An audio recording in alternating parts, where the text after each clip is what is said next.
తాకట్లో ఉన్న బంగారాన్ని విడిపించలేక వడ్డీల మీద వడ్డీలు కడుతూ ఇబ్బంది పడుతున్నారా?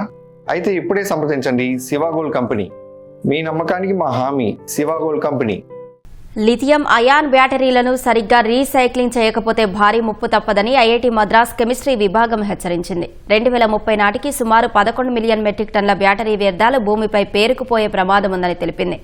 సౌర విద్యుత్ ఉత్పత్తి నిల్వ విధానాలను రూపొందించేందుకు తమిళనాడు విద్యుత్ బోర్డు ఐఐటి మద్రాస్తో కలిసి పనిచేయనుందని సంబంధిత ప్రొఫెసర్లు తెలిపారు.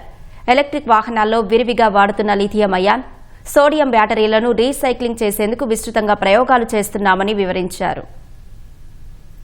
ఎలక్ట్రిక్ వాహనాలు, ఎలక్ట్రానిక్ పరికరాల్లో ఉపయోగిస్తున్న లిథియం అయాన్ బ్యాటరీలను సరైన పద్ధతిలో రీసైక్లింగ్ చేయకపోతే భవిష్యత్తులో పర్యావరణానికి భారీ ముప్పు తప్పదని IIT Madras chemistry professor Nitin హెచ్చరించారు.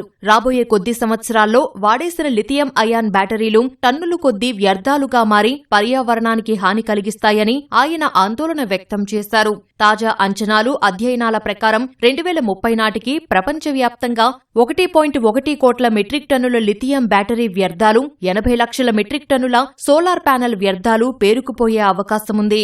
కానీ ప్రస్తుతం ప్రపంచ రీసైక్లింగ్ రేటు కేవలం 5 నుంచి 6% మాత్రమే ఉంది. కాబట్టి వచ్చే 5 ఏళ్లలో రీసైక్లింగ్ ను పూర్తిస్థాయి సామర్థ్యానికి తీసుకెళ్లడం తక్షణ అవసరమని ప్రొఫెసర్ నితిన్ సూచించారు.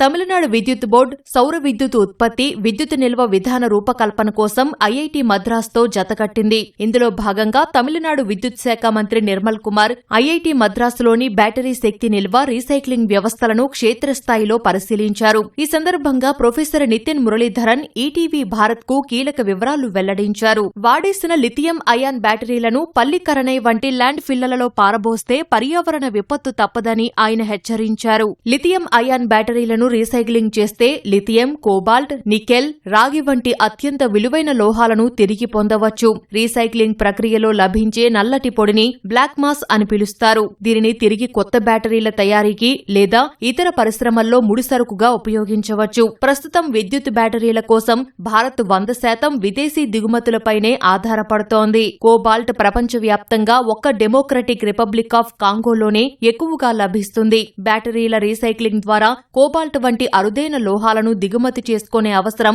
చాలా వరకు తగ్గుతుందని ప్రొఫెసర్ చెప్పారు. E-waste is a big problem. Every circuit board, every computer has e-waste. Every solar panel out there is also considered an electronic waste. All of these have valuable elements locked inside. For example, gold, nickel, cobalt, copper, silver, all of this. All of them have to be extracted. And our goal in this lab, in this facility, which is IIT Madras, is to actually extract them and also try to see if there is value in them, so that can be adopted by industries who can use this as a business model and sell these valuable products, export it or send it outside. IIT మద్రాసులోని ప్రయోగశాలలో ప్రస్తుతం 50 కిలోల బ్యాటరీల recycling సామర్థ్యముండగా దీనిని 1000 కిలోలకు పెంచాలని లక్ష్యంగా పెట్టుకున్నారు. IIT సాంకేతికతను వాడుకుంటున్న recycling ప్లాంట్లు ప్రస్తుతం రోజుకు 100 కిలోల కంటే ఎక్కువ సామర్థ్యంతో పనిచేస్తున్నాయి. లిథియం అత్యంత దహనశీలమైనది కావడం వల్ల అగ్ని ప్రమాదాల ముప్పు ఉంటుంది. దీనికోసం ఐఐటి మద్రాస్ ద్రవ ఆధారిత హైడ్రోమెటలర్జీ, ఎలక్ట్రోవిన్నింగ్ సాంకేతికతలను ఉపయోగిస్తోంది. కేవలం బ్యాటరీలే కాకుండా సౌర విద్యుత్ వినియోగం పెరిగే కొద్దీ పాతబడిన సోలార్ ప్యానెళ్ల రీసైక్లింగ్ కూడా అత్యవసరంగా మారింది. అలాగే కంప్యూటర్ మదర్ బోర్డుల నుంచి పర్యావరణానికి హాని కలగకుండా బంగారాన్ని వేరు చేసే చౌకైన రీసైక్లింగ్ విధానాలను కూడా ఐఐటి మద్రాస్ అభివృద్ధి చేస్తోంది.